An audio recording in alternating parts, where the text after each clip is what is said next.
Hello, hello, hello mga kamamshi. Welcome to my vlog. So ngayon po, magkakaroon po tayo ng isang reaksyon at pagbibigay ng opinion patungkol po dito sa sinabi ni Madam. Siya po ay isang guro at master teacher 2. So ngayon po ako po ang nagbibigay ng opinion, ay isang guro din po at teacher 1 pa lang po. Pero labas po dito ang usapan ng pagiging guro dahil ang usapan po sa kwininto niya ay anak at magulang. So ito po yung bibigyan natin ng reaction. Ito yung kwento. Nung second year college daw siya. So panoorin po natin. Niya, yung kanilang property. Kasi ang katuwiran, sumasakit ang ulok sa katuwiran. Eh pag nag-asawa naman daw si ate girl, sasama na lang daw silang dalawa doon sa bahay ni ate girl at nung mga pangasawa. Nakakaloka! Meron ng property binenta pa. Alam niyo ba kung saan nila yung pinag- So ngayon, nakita po natin na nasa kolehiyo na yung kanilang anak. Second year college. So, nung panahon po na yun, o nung panahon natin, nung 80s, 90s, early 20s, mahirap po talaga mag-aral ng kolehiyo. Kailangan po talaga ng pera ang pag-aaral. Kung nandoon ka naman sa mga probinsya, talagang ng mga tao doon ay priority ang makapagtapos ang kanilang mga anak. Kaya nagbibinta po sila ng mga lupain. So dito, baka ganun din yung tradisyon na kinamulatan ng babae. Kaya priority ng magulang niya na mapagtapos siya. Doon naman sa usapan na dahil makakatapos naman at sasama na lang yung magulang sa kanya kapag nag-asawa. So, tingnan natin. Actually, nung binili daw yung property, hindi raw binayaran ng buo. So, parang hulugan. So, bali yung hinuhulog sa kanila na yun buwan-buwan, yun yung parang naging budget nila monthly. In short, hindi na nagtrabaho yung magulang niya. Ang katuwiran kasi, matatapos naman daw siya ng college at wala na raw silang problema. Tapos, syempre, lumipas ang panahon, nakagraduate na si ate girl. Tapos, pinag-apply daw siya ng loan sa Pag-ibig. Imagine, meron na kayong bahay at lupa, binenta nyo para meron kayong gastusin. Pagkatapos, kukuha kayo ng hulugan. Hindi ko maisip kung ano ang logic pala. Okay. Sinabi din dito sa kwento na nag-iisang anak. So, ibig sabihin, lahat ng pagtsatsaga, sakripisyo ng magulang, inilaan doon sa anak. Siyempre, kapag nag-asawa yan, masasaktan yung mga magulang na mahiwalay sa kanila yung anak. Kaya, may karapatan ng mga magulang na kung sasama sila sa anak, lalo na babae yung kanila.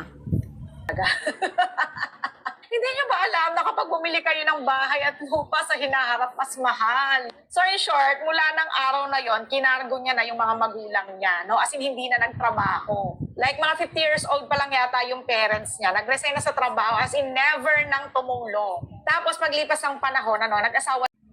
So, dito sa sinabi na huminto na sa pagtatrabaho ang mga magulang na sa 50s na. So, malapit na mag-senior, may edad na. So, ibig sabihin, maaaring may nararamdaman na rin po yan sila, kaya tumigil na po sila sa pagtatrabaho. At hindi po masama kung karguhin niya yung kanyang mga magulang since nag-iisa lang naman siyang anak at may trabaho naman na siya.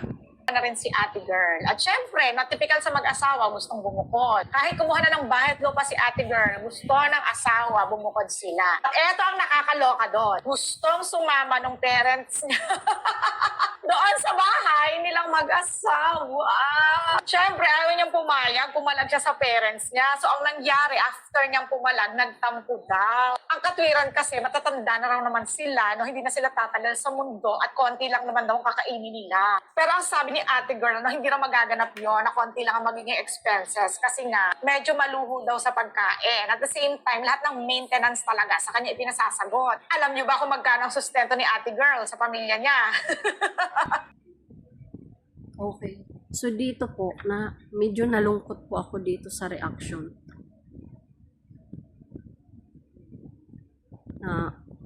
Dahil hindi na daw kunti yung pagkain, nakakainin, or in short, magiging pabigat yung magulang niya sa kanila.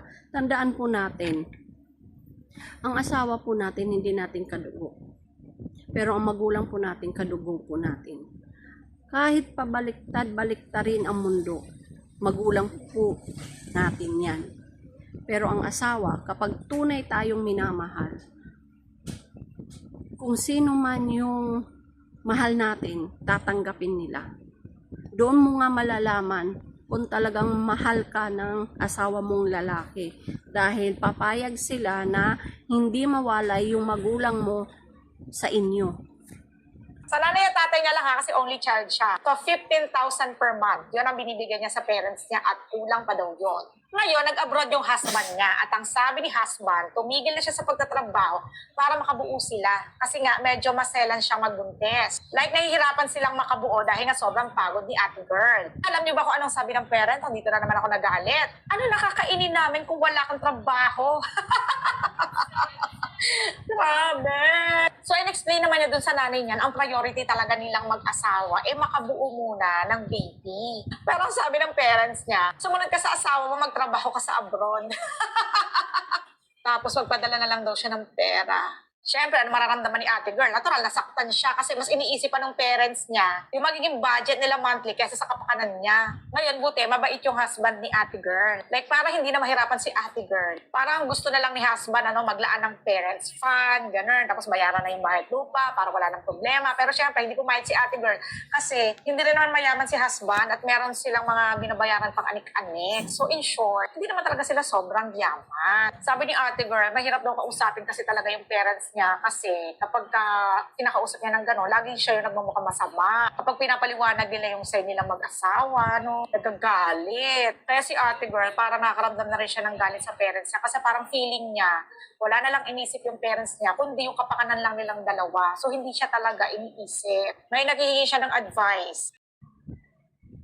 Okay, dito naman, ngayon ko lang na paano nga ba makakabuo kung yung asawa niya nasa abroad, tapos yung babae nandito? Tama naman yung suggestion ng magulang niya eh. Sumunod siya sa abroad. At least doon, masusolo nila yung isa't isa at maaari silang makabuo.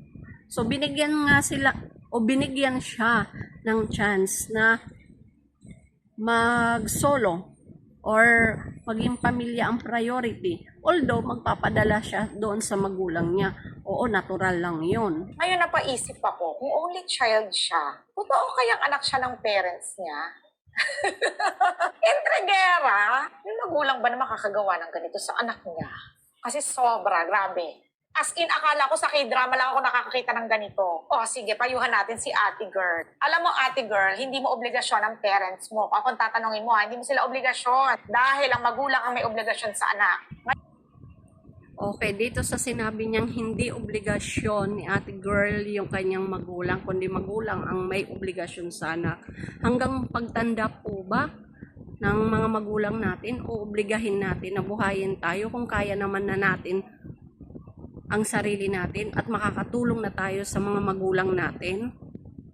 Ito lalatagan ko kayo. According to Republic Act number 994 section 2, nakapaloob po dito to encourage their families and the communities they live with no reaffirm the valued Filipino tradition of caring for the senior citizens.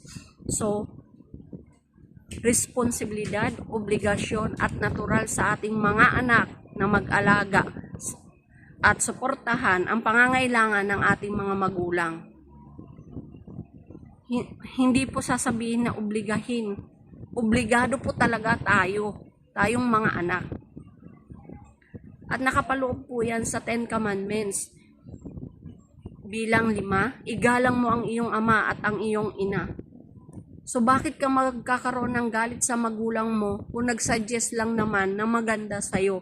Yun nga lang, minasama mo. Kasi nga, usaping pera yung pinag-uusapan. Pero kung pag-iisipan mo, susuriin mo yung lahat ng sinabi ng magulang mo. Unang-una, yung paglo-loan. So, baka nakikita ng mga magulang mo na wala kayong sariling bahay. So, binigyan niya ng ideya ang kanyang anak na magkaroon ng sariling bahay sa pamamagitan ng paglo-loan. Pangalawa, yung magkaroon ng anak. So, nagsuggest ang magulang niya na dahil ang asawa niya nga ay nasa abroad, paano nga ba sila makakabuo? di maganda yung suggestion ng magulang niya, pumunta rin yung anak niya sa abroad. At least masusulo nila yung isa't isa doon at magpapadala na lang sila sa magulang nila. Di hindi niya gaanong kargo yung kanyang mga magulang kung yun yung iniisip niya. Mindset sana yung unang naiisip. Ibigay mo na ang lahat ng kaya mo ibigay sa parents mo. Matuto ka magtira sa sarili mo. Ngayon, para hindi ka naman magmukhang walang utang na loob, tumulong ka pa rin. Pero ilimit mo na. Kailangan mo maging matigas para sa future mong mag-asawa. Kasi ate girl, meron ka ng asawa. Dapat ang priority yung dalawa, yung bubuin yung pamilya. At dapat ipaintindi mo yan sa magulang mo. Pero kung yan nasa posisyon mo, tapos ganyan din sa akin, maglalaho na lang ako ng parang bula. Okay, para sa kabuuhan po ng aking reaksyon patungkol doon sa video, ito lamang po ang masasabi ko. Alalahanin po natin nung tayo po ay isinilang, nung maliit pa tayo, paano tayo pinalaki ng ating mga magulang. At ngayon po, na mayroon na po tayong kanya-kanyang buhay, kanya-kanyang pamilya, na may kanya-kanyang hanap buhay, na kaya na nating sumuporta sa ating mga magulang, bigyan po natin sila ng oras na alagaan natin, magbalik tayo ng pag-aalaga at pagmamahal na inilaan nila sa atin nung tayo ay maliit pa hanggang sa nakapagtapos tayo. So, kung yun lang yung iisipin natin na pera, why not? Ang pera madali lang kitain. Pero yung pagmamahal at yung oras na ilalaan natin sa ating mga magulang ay hindi po permanente. Dahil ang mga magulang natin tumatanda, tayo tumatanda. Kung ikaw tatanungin ko, gusto mo ba na makakarinig ka or pababayaan ka ng magiging anak mo kapag ikaw ay tumanda? Siyempre hindi. Kahit ka pa ilagay sa mga center ng matatanda, iba pa rin ang pag-aalaga ng isang anak.